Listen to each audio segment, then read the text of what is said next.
তাহাজ্জুদের নামাজের সময় আল্লাহ রাব্বুল আলামিন তিনি প্রথম আকাশে চলে আসেন, এসে ডাকতে থাকেন, মাইয়াদউনি আস্তাজিব লাকুম, কে আছো? আমি আল্লাহর কাছে দোয়া করবা, আমি আল্লাহ তোমার দোয়াকে কবুল করে নিব। আমরা দেখেছি ছোট্ট সন্তান যখন বাসার মধ্যে ঘুমিয়ে থাকে, বাবা যখন অফিস থেকে সন্তানের জন্য চকলেট নিয়ে আসে, চিপস নিয়ে আসে, কানে কানে যখন গিয়ে বলে, আব্বু তোমার জন্য কিন্তু আমি চকলেট নিয়ে আসছি, সন্তান কথাটা শোনা মাত্র লাফ দিয়ে দাঁড়ায় যায়। ঠিক তদরূপভাবে আল্লাহ রাব্বুল আলামিন তাহাজ্জুদের নামাজের সময় এসে বান্দাকে ডাকতে থাকে, কে আছো? আমি আল্লাহর কাছে দোয়া করবা, আমি আল্লাহ বান্দা তোমার দোয়াগুলোকে কবুল করার জন্য প্রথম আকাশে চলে আসছে। আলা মিন মুস্তাগফিরিন ফাগফির লাহু, আছো কি কোন গুনাহগার বান্দা? আমি আল্লাহর কাছে ক্ষমা চাইবা, আমি আল্লাহ বান্দা তোমাকে ক্ষমা করে দিব। আলা মিন মুস্তাগফিরিন আলা মিন মুস্তারজিকিন ফারযুক লাহু, আছো কি কোন অভাব অনটনে ভুগতেছো এমন বান্দা? আমি আল্লাহর কাছে চাও, আমি আল্লাহ বান্দা তোমার রিজিকের পেরেশানিকে দূর করে দিব। আলা কাদা আলা কাদা, আল্লাহ রাব্বুল আলামিন এইরকম ভাবে নাম ধরে ধরে, হাজতের নাম ধরে ধরে, প্রয়োজনের নাম ধরে ধরে ডাকতে থাকে। কার কি লাগবে আমি আল্লাহর কাছে চাও।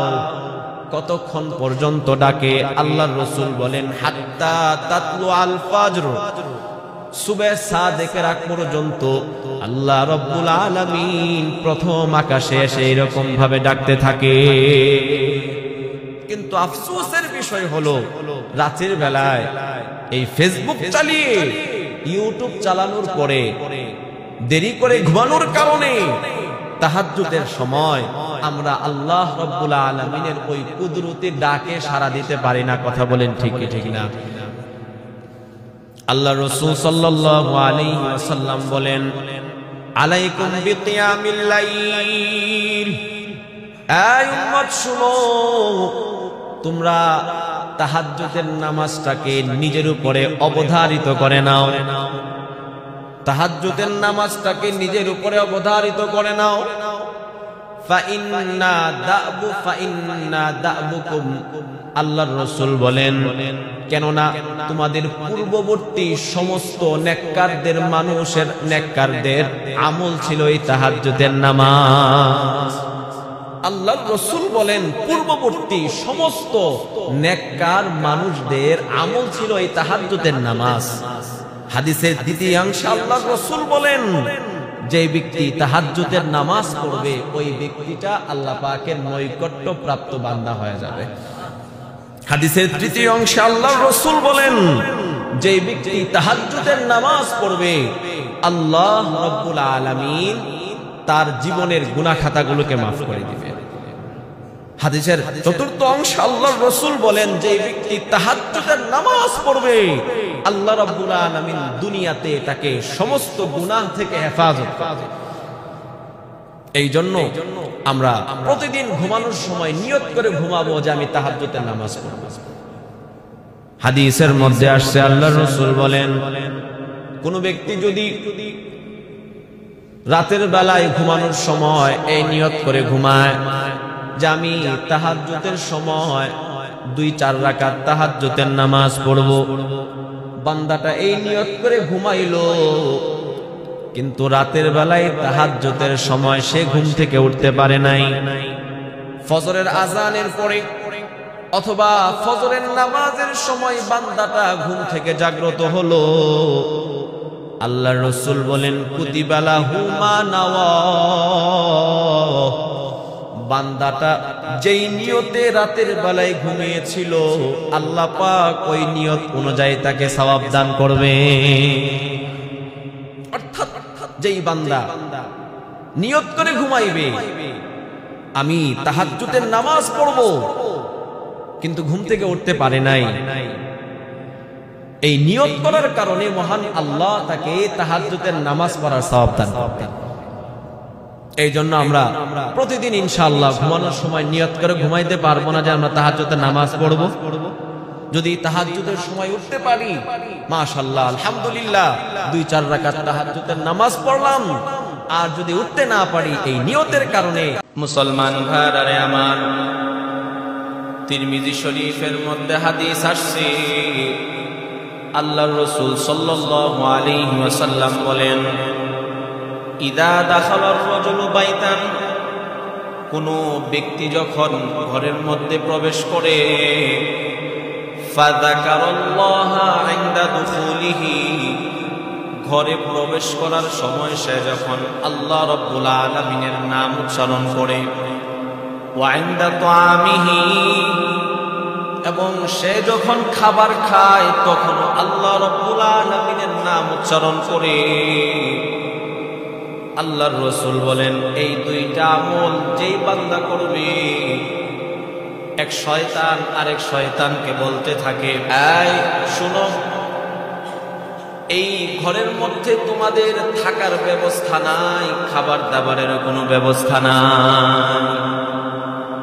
আর যেই ঘরের মধ্যে মানুষ প্রবেশ করার সময় আল্লাহর নাম নেয় না, মোবাইলে কথা বলতে বলতে ঘরের মধ্যে প্রবেশ করে, অথবা মোবাইল চালাইতে চালাইতে ঘরের মধ্যে প্রবেশ করে, ঘরের মধ্যে প্রবেশ করার সময় আল্লাহ রাব্বুল আলামিনের নামটা নিল না, খাবারের সময়ও আল্লাহ রাব্বুল আলামিনের নামটা নেয় নাই, তখন শয়তান তার অন্য সাথী সঙ্গীদেরকে বলতে থাকে, শুনো, এই ঘরের মধ্যে তোমাদের খাবারের ব্যবস্থা করা হয়েছে এবং তোমাদের থাকার ব্যবস্থা করা হয়েছে। মুসলমান ভাইরা আমার, যদি আমরা ঘরে প্রবেশ করার সময় আল্লাহর নাম না নেই, আমাদের সাথে শয়তান প্রবেশ করবে। আর যেই ঘরের মধ্যে শয়তান থাকে, ওই ফ্যামিলি তো কোশ্চিনকালেও শান্তি আসতে পারে না। আবু দাউদ শরীফের মধ্যে হাদিস আসছে, আল্লাহর রাসূল বলেন, আমার উম্মত যখন ঘরের মধ্যে প্রবেশ করবে তখন যেন এই দোয়া পড়ে, আল্লাহুম্মা ইন্নী আসআলুকা খায়রাল মাউলিজি ওয়া খায়রাল মাখরাজ, বিসমিল্লাহি ওয়ালাদনা ওয়া বিসমিল্লাহি খরাজনা ওয়া আলাল্লাহি রাব্বিনা তাওয়াক্কালনা। আল্লাহর কাছে বলতে থাকা, আল্লাহ, আমার ঘরে প্রবেশ করা এবং আমার ঘর থেকে বের হওয়া তুমি কল্যাণময় করো। আল্লাহ, আমি তোমার নামেই ঘরের মধ্যে প্রবেশ করতেছি, আবার তোমার নামেই ঘর থেকে বের হইতেছি, এবং সর্বহালতে আল্লাহ আমি তোমার উপরে ভরসা করি। আল্লাহর রাসূল বলেন, কোন উম্মত যদি এই দোয়া পড়ে ঘরের মধ্যে প্রবেশ করে, আল্লাহ রাব্বুল আলামিন তাকে সমস্ত বালা মুসিবত থেকে হেফাজত করবে। তো ঘরে প্রবেশ করার সময় আমরা আল্লাহর নাম নিয়ে ঘরে প্রবেশ করব। 2 নাম্বার আমল, যখন আমরা ঘরে প্রবেশ করব তখন ঘরওয়ালাদেরকে সালাম দেওয়া। আল্লাহ রাব্বুল আলামিন পবিত্র কোরআনের মধ্যে বলেন, ফাইদা দাখালতুম বুয়ুতান ফাসাল্লিমু আলা আনফুসিকুম তাহিয়াতাম মিন ইনদিল্লাহি মুবারাকাতান তাইয়্যিবা। আল্লাহ রাব্বুল আলামিন ডাক দিয়ে বলেন, উম্মত, এই গোলাম শুনো, যখন তুমি ঘরের মধ্যে প্রবেশ করবা তখন তুমি তোমার ঘরওয়ালাদেরকে সালাম দিবা। তাহিয়াতাম মিন ইনদিল্লাহি মুবারাকাতান তাইয়্যিবা, এই যে ঘরে প্রবেশ করার সময় ঘরওয়ালাদেরকে সালাম দেওয়া, এটা আল্লাহ রাব্বুল আলামিনের নিকট অত্যন্ত বরকতময়। বুখারী শরীফের মধ্যে হাদিস আসছে, আল্লাহর রাসূল সাল্লাল্লাহু আলাইহি ওয়াসাল্লাম বলেন, সালাসাতু কুল্লুহুম দামিনুন আলাল্লাহ, 3 শ্রেণীর মানুষ এমন আছে যাদের সব কিছুর জিম্মাদারি আল্লাহ রাব্বুল আলামিন স্বয়ং নিজে গ্রহণ করেন। কি জিম্মাদারি গ্রহণ করেন? আল্লাহর রাসূল বলেন ইন আশা ওয়া রাযাকা ওয়া কুফিয়া ওয়া ইন মাতা আদখালাহুল্লাহুল জান্নাহ। এই তিন শ্রেণীর মানুষ যতদিন দুনিয়াতে বেঁচে থাকবে আল্লাহ রাব্বুল আলামিন তাদের রিজিকের ব্যবস্থা করে দিবেন। ওয়া কুফিয়া, এবং সমস্ত বিপদ আপদ থেকে বাঁচার জন্য স্বয়ং আল্লাহ রাব্বুল আলামিন নিজে জিম্মাদার হয়ে যায়। ওয়া ইন মাতা, এই তিন শ্রেণীর মানুষ যখন দুনিয়া থেকে বিদায় নিবে আল্লাহর রাসূল বলেন আদখালাহুল্লাহুল জান্নাহ, আল্লাহ রাব্বুল আলামিন তাদেরকে সোজা মালিকের জান্নাতের মধ্যে প্রবেশ করায়া দিবে। এক নম্বরে আল্লাহর রাসূল বলেন মান খরজা ইলাল মসজিদ ফাহুয়া যামিনুন আলাল্লাহ, কোন ব্যক্তি যদি নামাজ পড়ার উদ্দেশ্যে মসজিদে আসে ওই ব্যক্তিটা আল্লাহ রাব্বুল আলামিনের জিম্মায় চলে যায়। ওমান খরজা ফি সাবিলিল্লাহ ফাহুয়া যামিনুন আলাল্লাহ, আর কোন ব্যক্তি যদি আল্লাহর দ্বীনকে জিন্দা করার লক্ষ্যে আল্লাহর রাস্তায় জিহাদের ময়দানে ছাপায়া পড়ে ফাহুয়া যামিনুন আলাল্লাহ, আল্লাহর রাসূল বলেন ওই বান্দাটাও আল্লাহ রাব্বুল আলামিনের জিম্মায় চলে যায়।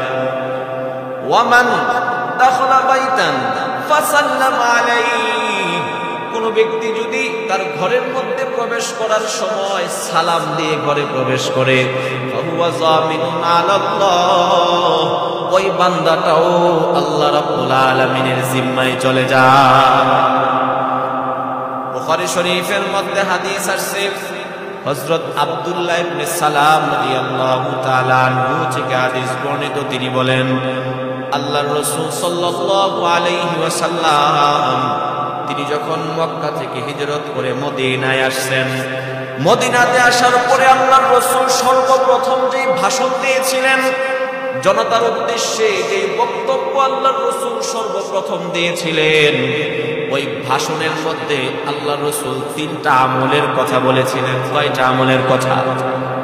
এক নাম্বার আমল আল্লাহর রাসূল বললেন আফশুস সালাম, আয় আমার উম্মতরা শুনো, তোমরা বেশি বেশি করে সালামের প্রচার ঘটাও। ওয়া আত'ইমুত তা'আম, দুই নাম্বার আমলের কথা বলতে গিয়ে আল্লাহর রাসূল বলেন তোমরা মানুষদেরকে খাবার খাওয়াও। অন্যকে খাবার খাওয়ানো এই আমলটা কেমন যেন আমাদের কাছ থেকে চলে গিয়েছে, অথচ আল্লাহর রাসূল হাদিসের মধ্যে বলেন কোন ব্যক্তি পেট ভরে খাইল আর তার প্রতিবেশী ক্ষুধার্ত, সে পরিপূর্ণ মুমিনই হতে পারে না। তিরমিজি শরীফের মধ্যে হাদিস আসছে আল্লাহর রাসূল বলেন আয় আমার উম্মতরা শুনো, যখন তোমরা তরকারি রান্না করবা তখন তরকারির মধ্যে একটু ঝোল বাড়ায় দিবা। তোমার রান্নাকৃত তরকারি থেকে একটু তরকারি তোমার প্রতিবেশীর বাসায় পাঠায়া দাও, এর দ্বারা ওই প্রতিবেশীর সাথে তোমার মহাব্বত বাড়বে, ভালোবাসা বাড়বে এবং রাসূলের একটা সুন্নাত জিন্দা হবে।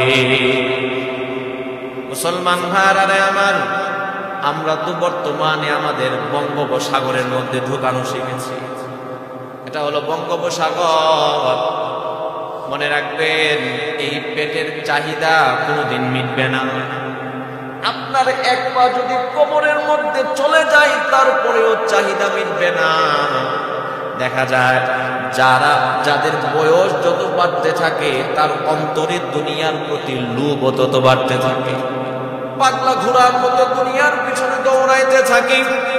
যাদের বয়স 60 থেকে 70 বৎসর হয়ে গিয়েছে তাদেরকে তো হলুদ কার্ড দেখানো হয়ে গিয়েছে। যাদের বয়স 80 তাদেরকে লাল কার্ড দেখানোর জন্য পকেটের মধ্যে হাত দেওয়া হয়েছে। এখন শুধু লাল কার্ডটা বের করবে আর তারে দেখো। মুসলমান বড় আফসোসের সাথে বলতে হয়, জীবনের শেষ সময় এসেও আমরা নিজের পরিবর্তনের ফিকির করি না।